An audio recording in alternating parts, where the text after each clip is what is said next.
But if accepted by Hamas, this proposal calls for the release of all remaining hostages immediately, but in no case more than 72 hours. So the hostages are coming back, and I hate even saying this from the standpoint, doesn't sound right, but it is so important to the parents. The bodies of the young men, I believe in almost all cases, the young men are coming back immediately. I met with parents. The parents felt as strongly about getting the body of their dead boy back as they did as though the boy were alive and well. It's so important to them. And it means the immediate end to the war itself, not just Gaza. It's the war itself. Under the plan, Arab and Muslim countries have committed, and in writing in many cases, but I actually would take their word for it. The people I mentioned, I'd take their word for it, to demilitarize Gaza, and that's quickly. Decommission the military capabilities of Hamas and all other terror organizations. Do that immediately. And we're relying on the countries that I named and others to deal with Hamas.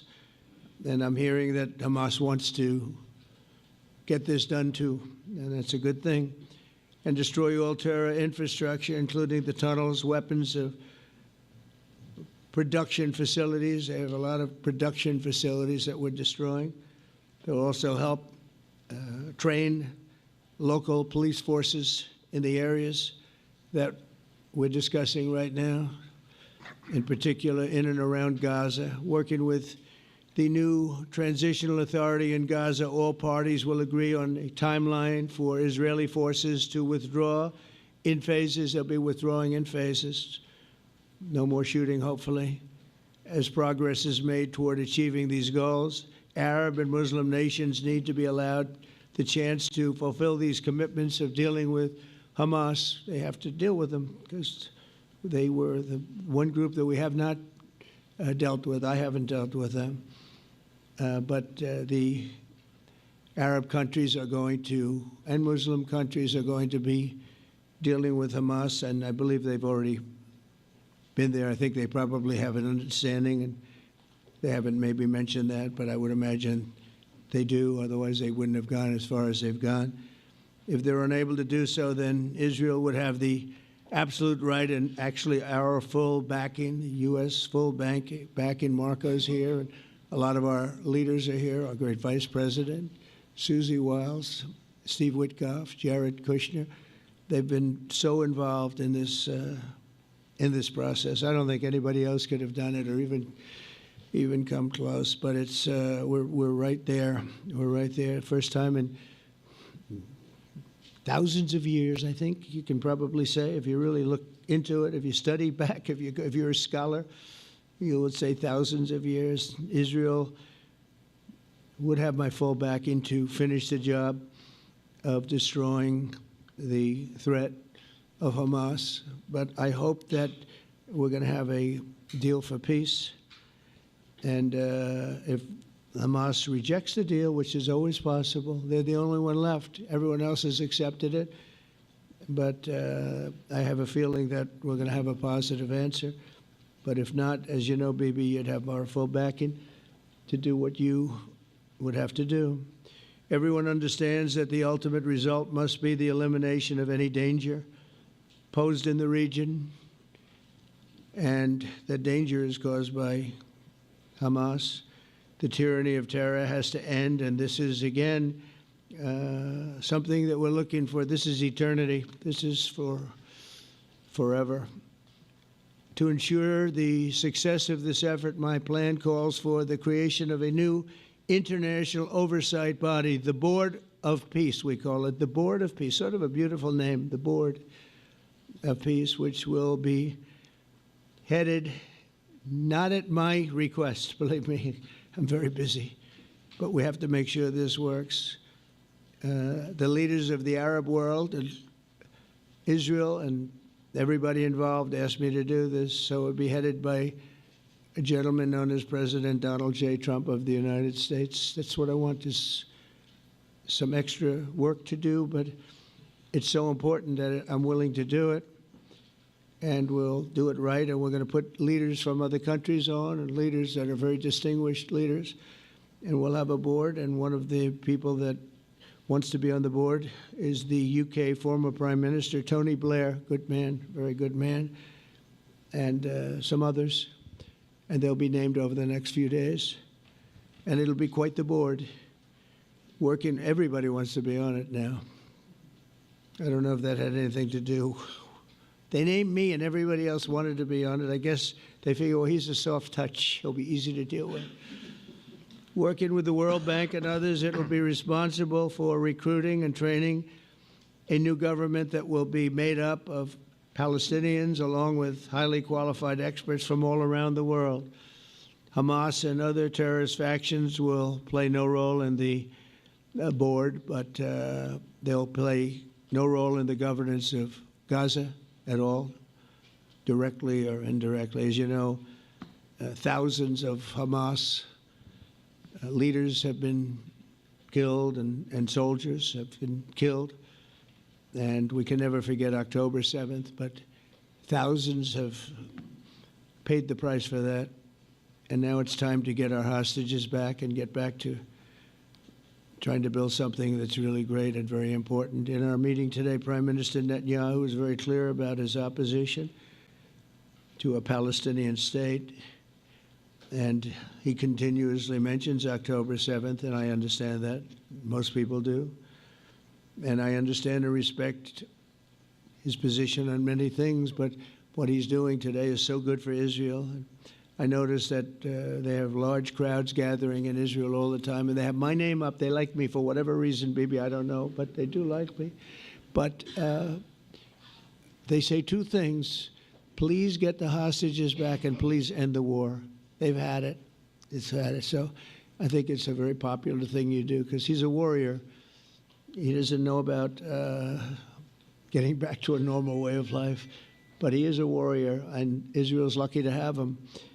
But now the people want to get back to peace. They want to get back to normalization in a true sense. Several countries have foolishly recognized the Palestinian state. As you know, some of our European friends, allies, good people, but they're really, I think, doing that because they're very tired of what's going on for so many decades. They've been presidents and prime ministers for years, and during this time, having to do with the Middle East, all they're doing is talking about the same thing over and over. They want to see it get back.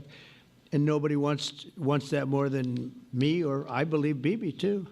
But the people of Israel want it. They really want it. They want the hostages back.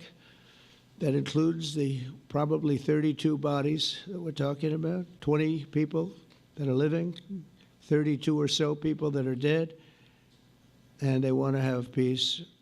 So let us not forget how we got here. Hamas was elected by the Palestinian people.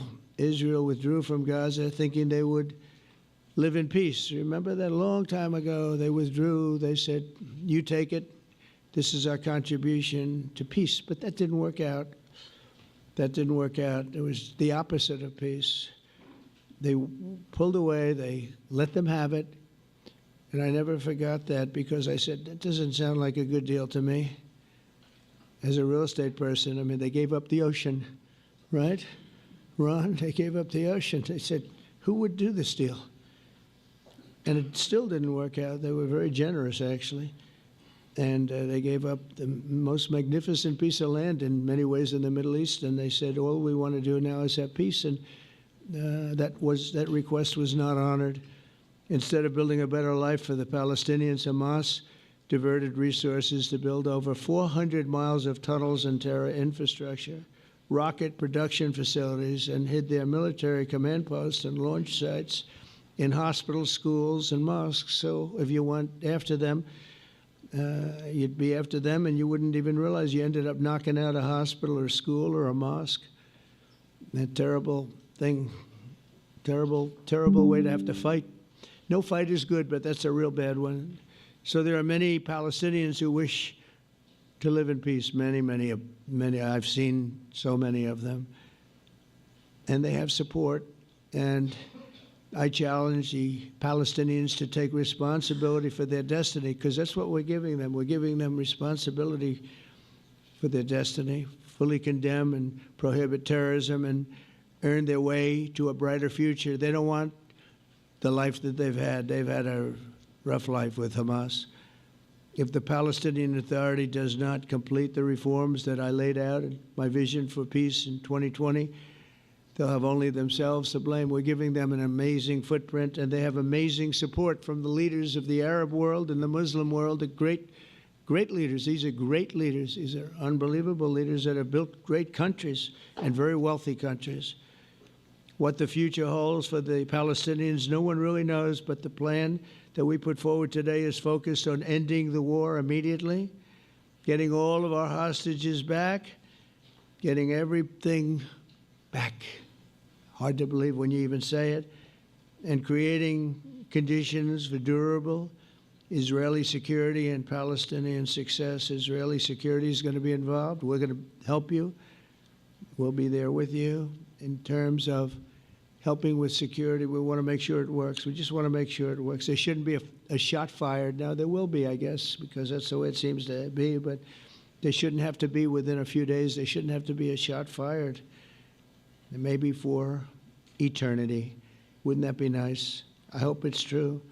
I can tell you the leadership of that region feels that there's a good chance of it being true. So this will lead to this agreement that we're talking about will lead to a sustainable long-term peace.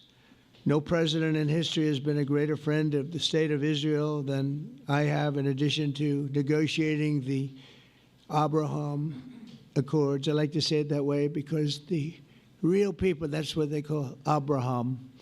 I would say Abraham, but it's so much nicer when you say Abraham. So much more elegant.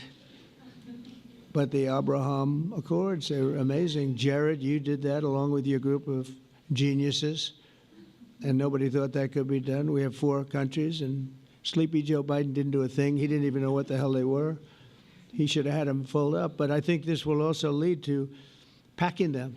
And who knows, maybe even Iran can get in there. I hope, we hope we're going to be able to get along with Iran. I think they're going to be open to it. I really believe that. But they could be a member. I long ago said, I'll bet you at some point Iran will be a member of the Accords. And little did I realize it was going to take this turn. That was some turn we did with the B-2s. But I think they might very well be there because it's a great thing for them economically. I recognize the eternal capital of Israel. I opened the American embassy in Jerusalem. That was something that everyone said would never be done, could never be done. Virtually every president for many, many years, for decades, would campaign on making Jerusalem the capital of Israel. They campaigned on it over and over. Is that right, Steve? Is that right? Everyone, and when they got to it, and I understand why now, because it was so. When I got to office, I campaigned on it too. I said, we're going to make it. And then I'd get calls from the leaders of various countries saying, please don't do it, please don't do it. It'll end the whole world, please don't do it. And finally, I just didn't say anything, and I did it. People were calling me before I did it because they heard I was going to do it, and leaders of countries were calling me, and I think it was on a Thursday that I did it, and they'd call me Monday, Tuesday, Wednesday, 3-4 times a day, and I said, tell them I'll call them back on Friday. And I announced it on Thursday, and I called them back, the biggest people in the world, and they said, you've done it. I said, done what? You've made the capital of Israel, Jerusalem, and we wanted to talk yet. I wish you called me a little sooner. Maybe I could have done something about it. So that was a lot easier than getting into an argument, because I knew what they were calling about. And you know what? It turned out to be amazing. Everybody thought it was going to lead to the end of the world, right? The end of the world, Ron, that's what they said. It didn't lead to anything. It just led to something that I promised, and something that was very, very popular for Jewish people and a lot of other people, too. I recognize Israeli sovereignty over the Golan Heights, and I cut taxpayer funding to the corrupt United Nations Relief and Works Agency. And United Nations was interesting because, as you know, a few days ago they introduced me. Ladies and gentlemen, the President of the United States. I'm looking at my teleprompter, and the thing was dead, stone cold, dead. The thing's up here. I have a long, beautiful speech to make. I'm back 30 feet back, and I'm saying, they're introducing me. There's nothing on my teleprompter. So, but I made a speech. I actually got good marks. You think Biden could have done that? I don't think so. I don't think he could have done that. I don't think too many people could have done it. But actually, it was actually more of a speech from my heart, if you want to know the truth. I think it was maybe better in certain ways because it was from the heart. It has to be from the heart. Otherwise, you're in big trouble. But I cut taxpayer funding for that very corrupt United Nations Relief and Works Agency, and nobody thought that would be done, and withdrew from the horrible Iran nuclear deal that was imposed upon Israel by Barack Hussein Obama and Biden. And I don't think Biden knew anything about it, though. I don't think he knows anything about it now, actually, if you ask him. He'd say, what is that? And we obliterated Iran's nuclear enrichment capacity, making it impossible for them to have a nuclear weapon, which they would have had probably in about 2 months from that. But I've never asked Israel to compromise its security, but we had big, strong talk. Nobody's been better to Israel. No president's been better to Israel than Donald Trump.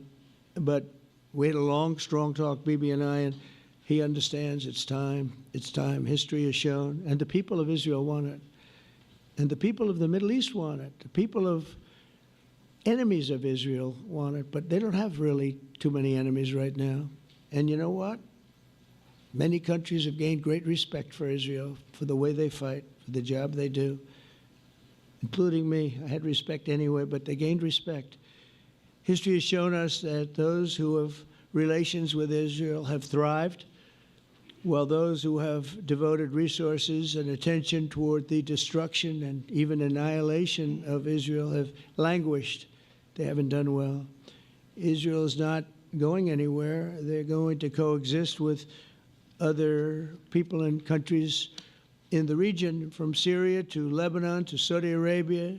The promise of a new Middle East is so clearly within our reach. This is the closest we've ever come to real peace, not fake peace, not political fool's peace. If we can get this difficult problem solved, the opportunities for all within that vast region of this world, it's a vast region, it's unlimited.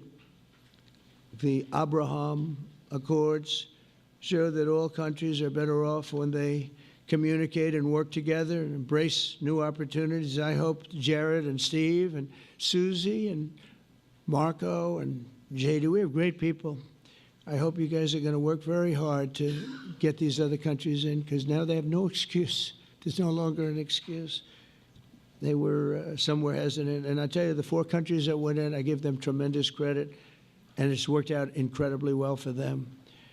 In the same spirit, I'm pleased to report that earlier today we took another important step toward greater understanding in the region. A short time ago, we had a historic phone call in the Oval Office with Prime Minister Tani, who's really a great person. So we had a great talk, and I was on the phone, and Bibi was talking. Prime Minister Al-Thani was of Qatar. They really had a heart-to-heart conversation. It was a great conversation, I thought. It was productive. It was everything that you need to have something turn out to be successful. And I want to thank Bibi, and I want to thank the Prime Minister. It was fantastic. We agreed to launch a formal trilateral mechanism between Israel, Qatar, and the United States to begin a dialogue to enhance mutual security, correct misperceptions, and avoid future misgivings. And I want to thank Qatar, its leadership, and the Emir. He's a fantastic person. I think, I'm going to be his public relations man because I know him differently than a lot of people know him. But he wants peace. He wants to see peace. And his people, and they really acknowledge the critical role that they've played as mediator And again, we're not quite finished. We have to get Hamas, but I think they're going to be able to do that. So now it's time for Hamas to accept the terms of the plan that we've put forward today. And again, this is a different Hamas than we were dealing with because I guess over 20,000 have been killed. Their leadership has been killed 3 times over. So you're really dealing with different people than we've been dealing with over the last 4 years, 5 years. Everyone has done their part and come to the table in good faith. Our Arab and Muslim partners are fully prepared to step up and fulfill their commitments for the benefit of the people of Gaza and the entire region. They're willing to step up and do a lot. They really are. There are a lot of good people involved. Everybody who wants to see an end to the violence and destruction should be united in calling for Hamas to accept the extremely fair proposal so that we can end the war and get us back our hostages right now and have everlasting peace. And I look forward to having relationships with everyone. As the chairman of the board, I'll be involved, and we'll have meetings with some very smart people that'll be working over there to make sure that we haven't just been wasting time with an agreement that doesn't get done. The task of building peace will not be easy. There are some of the hardest problems in the world to solve, and that's why it's been going on for so many centuries.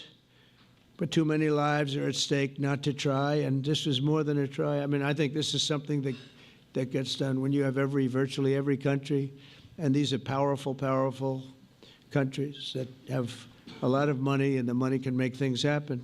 A lot of countries try, and they don't have any money. These are very rich countries that can make things happen.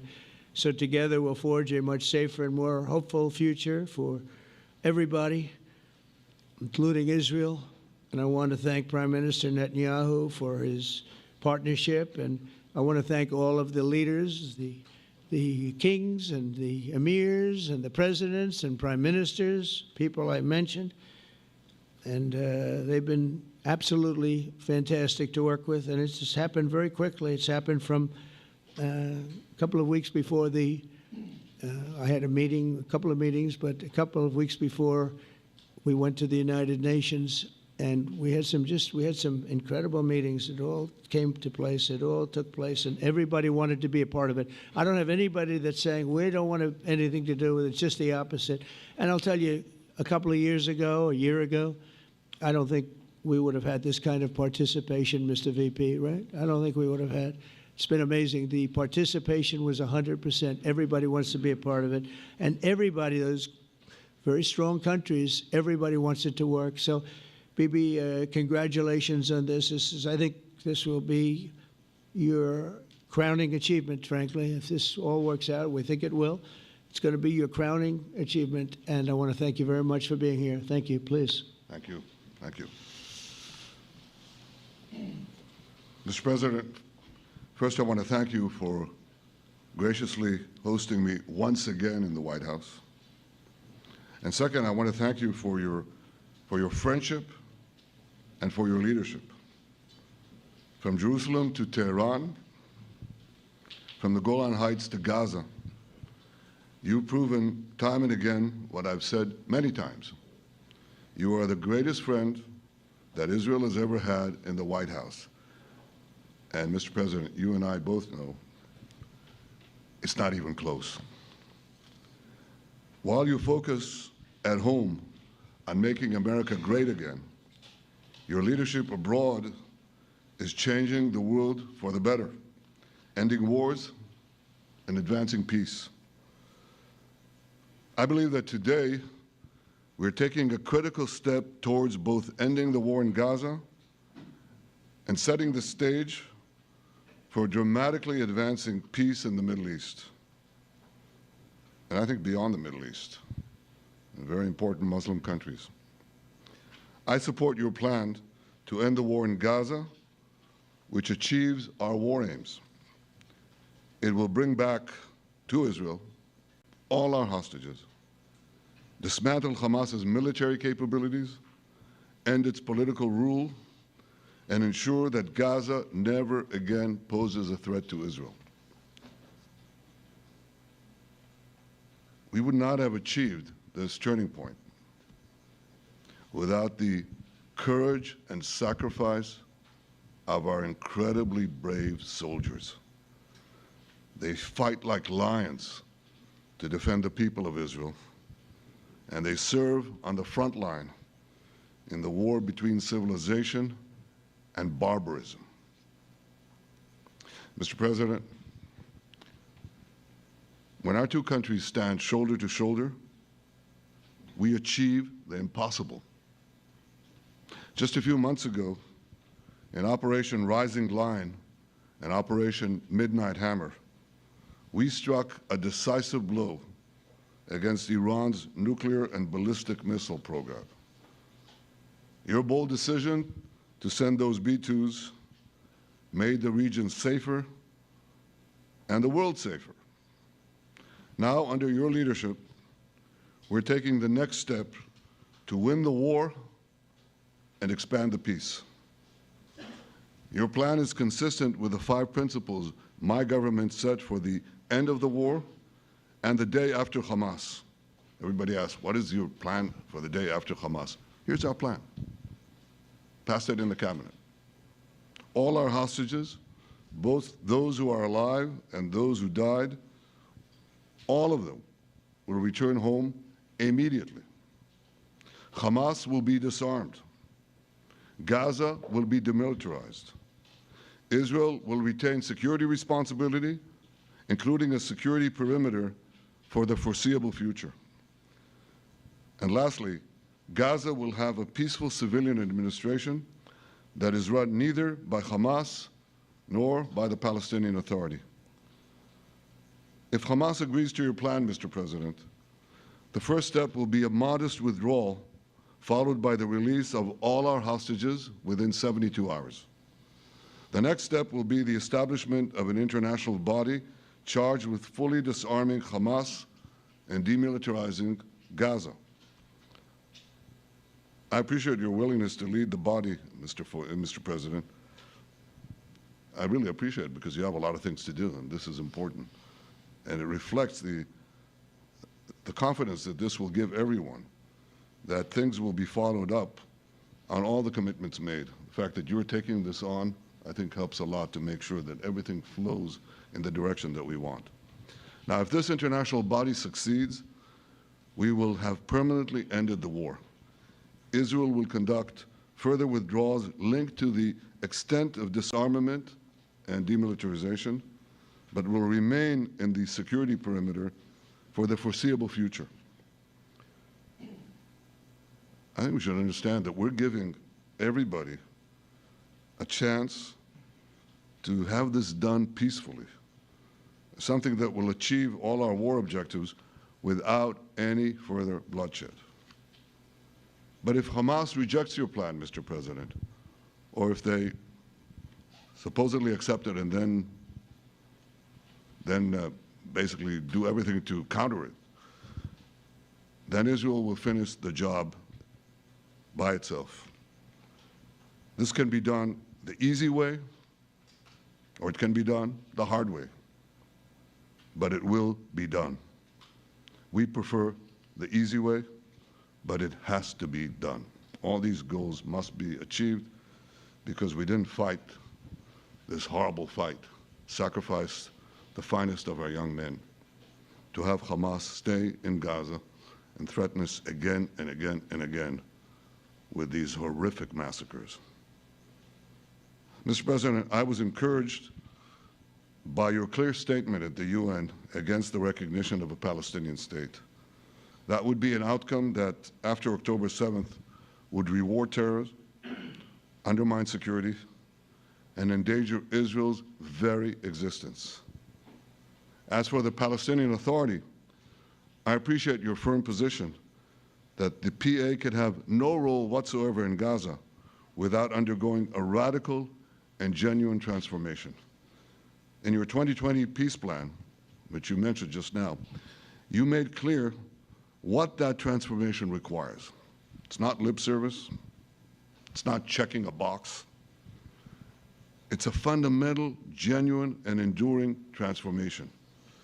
And that means ending pay to slay, changing the poisonous textbooks that teach hatred to Jews, to Palestinian children, stopping incitement in the media, ending lawfare against Israel at the ICC, the ICJ, recognizing the Jewish state, and many, many other reforms.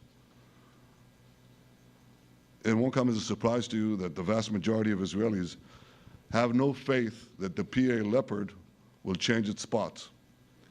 But rather than wait for this miraculous transformation, your plan provides a practical and realistic path forward for Gaza in the coming years, in which Gaza will be administered neither by Hamas nor the Palestinian Authority, but by those committed to a genuine peace with Israel.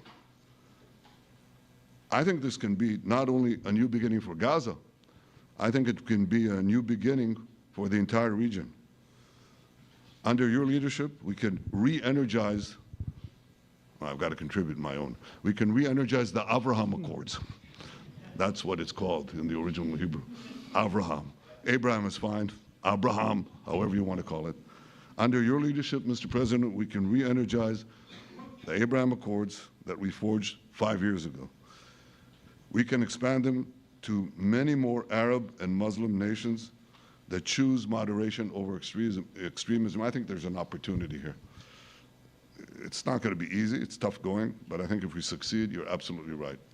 We're going to open possibilities that nobody even dreamed of. But I think we dream of them.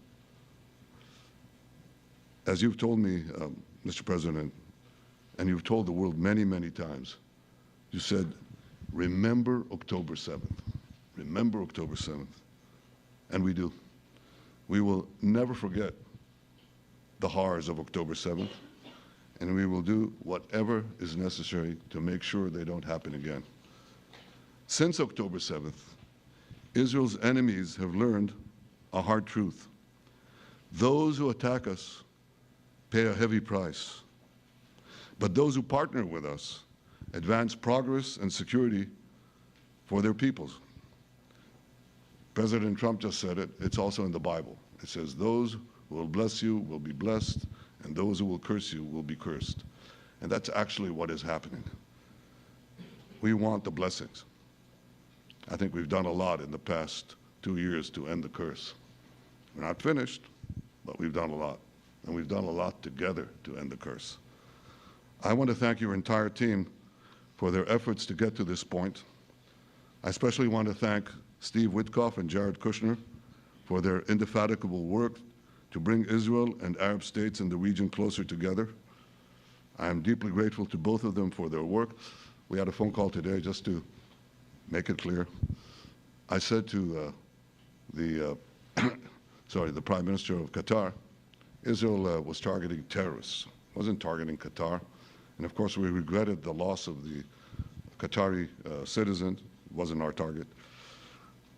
And I very much appreciate President Trump's proposal to have a trilateral body, the United States, Israel, and Qatar, to work out respective grievances. There are quite a few. But if we could try to mitigate them or put it on a different footing, I think that'll be good for everyone. Above all the people, the fine team, and many helpers who've done this, I want to thank you, Mr. President. History has already shown that under your leadership, Israel and America can change the face of the Middle East. And today I'm hopeful that your plan to end the war in Gaza will do so again and do so soon. It will free our hostages, end Hamas's tyranny in Gaza, and enable a more secure and prosperous future for the peoples of our region. Thank you, Mr. President. May God bless America. May God bless Israel. May God bless the indispensable alliance between our countries. And may I add in Hebrew, G'mal Chatima Tova, may we all be inscribed in the book of life. Thank you. Thank you very much, Bibi.